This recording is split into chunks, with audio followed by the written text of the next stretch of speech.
This is Brandon, I'm Sarah, and of course, our beloved Aiko. Frustrated by the ever-increasing cost of living, we sold everything, went out on a limb, and left our traditional life on land behind.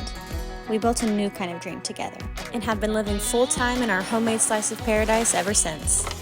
We are always learning new ways to navigate this unique life off the grid and on the water, so grab a drink and join us for the ever-evolving adventure that is keeping afloat. Welcome back to beautiful Lake Fontana, where the water levels are steadily dropping each day this time of year. Believe it or not, we're only a little over halfway down to the lowest point that this lake will be drawn down to by midwinter. The reason for this pretty extreme dropping of the water levels isn't drought. Quite the opposite, actually. It's precipitation. Here in the Smokies, we live in a temperate rainforest.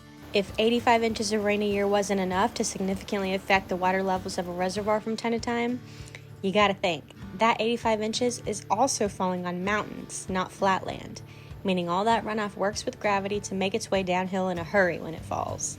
Lord knows this flash flooding principle was more evident in this area most recently than ever after the rainfall from Hurricane Helene turned into catastrophic flash flooding in what seemed like the blink of an eye.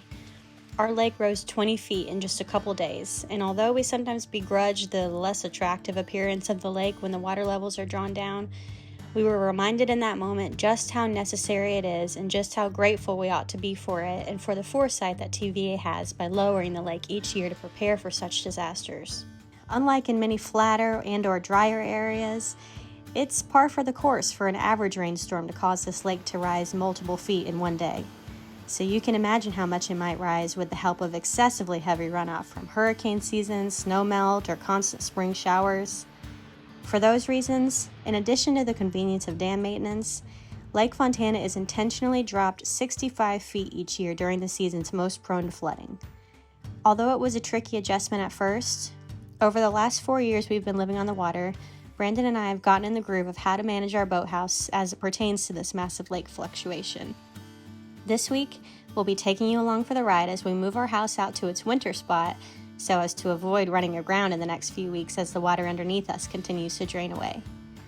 Although we don't have to move too far, unhooking our home from its anchors, the only things keeping it from smashing into the rocks, is always a nerve-wracking experience. But at least this time around, we weren't surprised in the slightest when the wind decided to pick up right as we unhooked it. Murphy's Law never fails, right?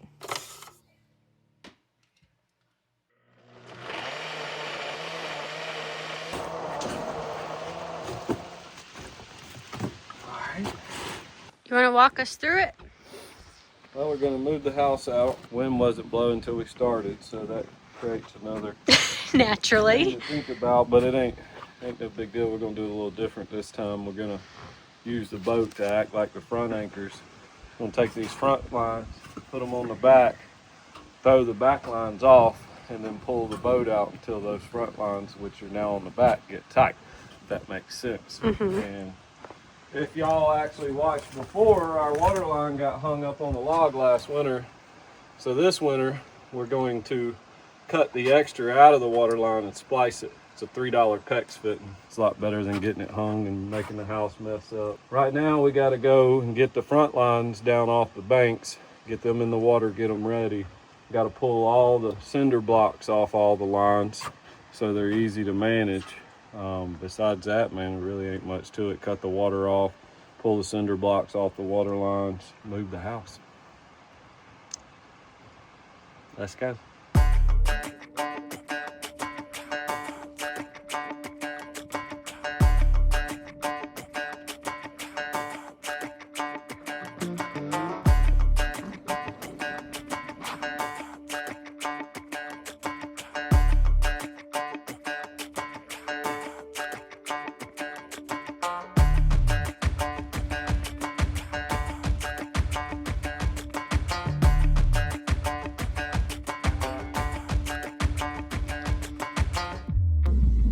always makes me so nervous.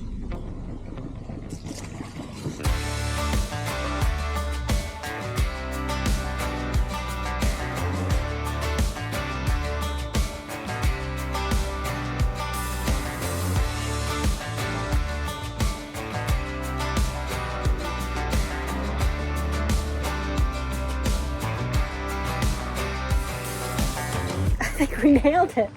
I think it's exactly where we want it to be. We'll see how it, you know, gives and takes as we get different breezes from different angles, and adjust accordingly over the next few weeks. But it's facing straight out towards the view we want, and it seems like there's a good amount of tension, but not too much or too little on all the ropes right now, so it seems perfect.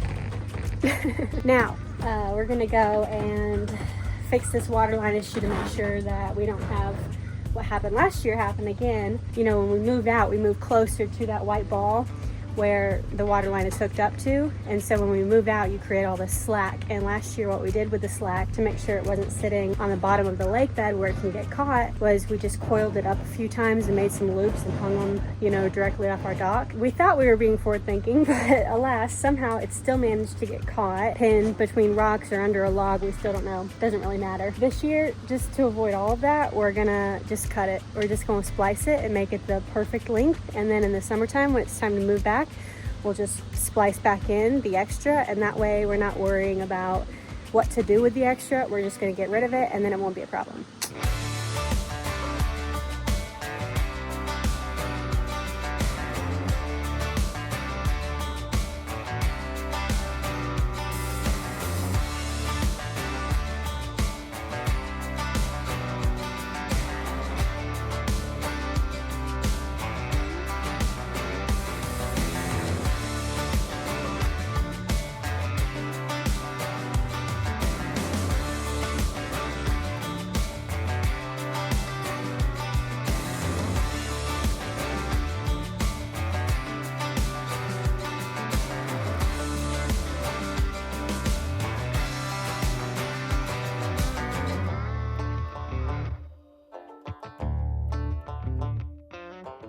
Now we do what we did earlier in reverse. Sink the new lines, call it good.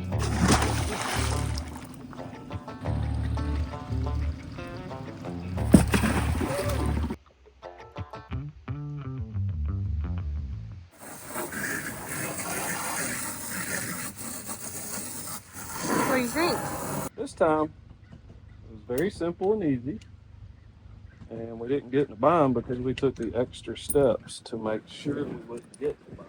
A little prep goes a long way. Yes, a long way.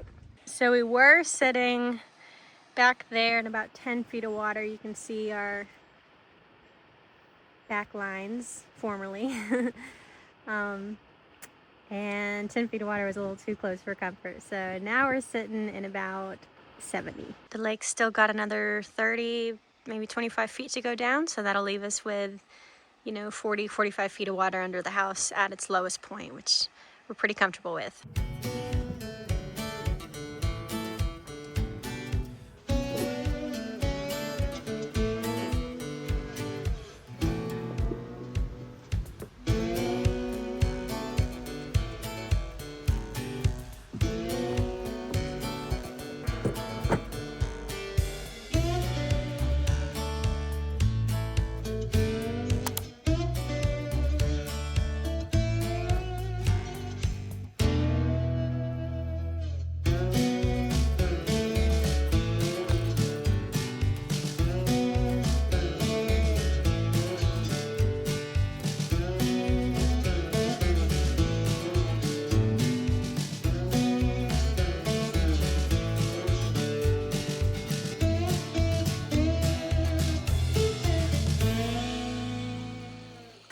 Look at this. We just perched right there. The little bear drank some water. How cute. Deer or hog. I've never been good at telling the difference in hooves like that. Got some little birdies. And of course we have cheetah prints now. Know that? How do you know? Those legs dropped when we were on the water line, so it had to be the last couple of days.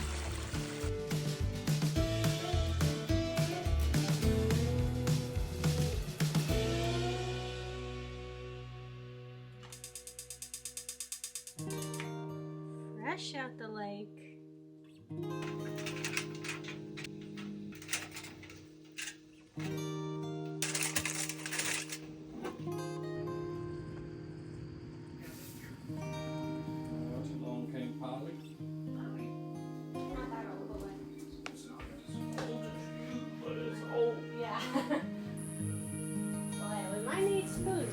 house spoon?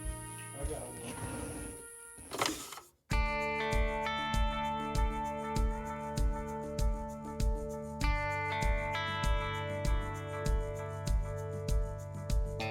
The following day, we decided it was time to clean and pack up our inflatable dock for the winter.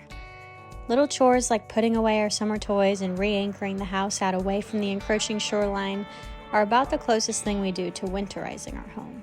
Although it's felt a lot more like summer than winter outside lately, when winter finally does come, all that'll be left to do is crank up the heat.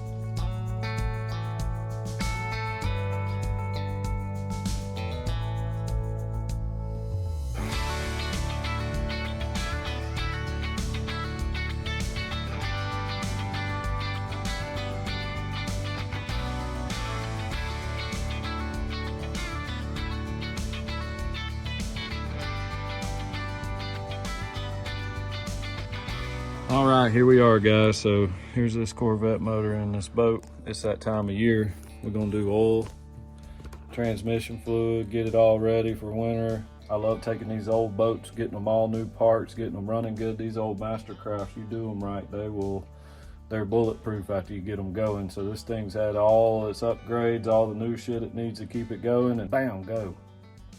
Nothing to it.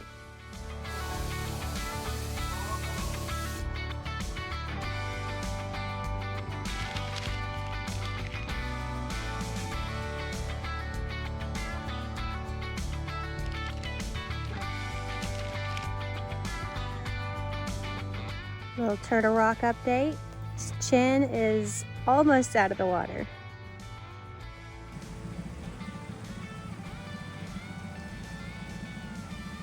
Come on. That's a good girl. You're such a good doggy. We're so lucky to have you. Oh, I love you.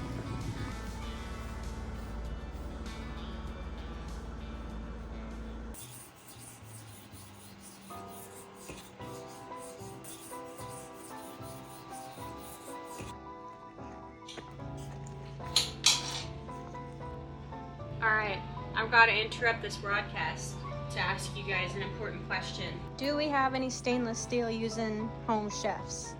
I have never cooked with stainless steel before. I have my cast iron skillet that I love, and then we have the Hexaclad pans.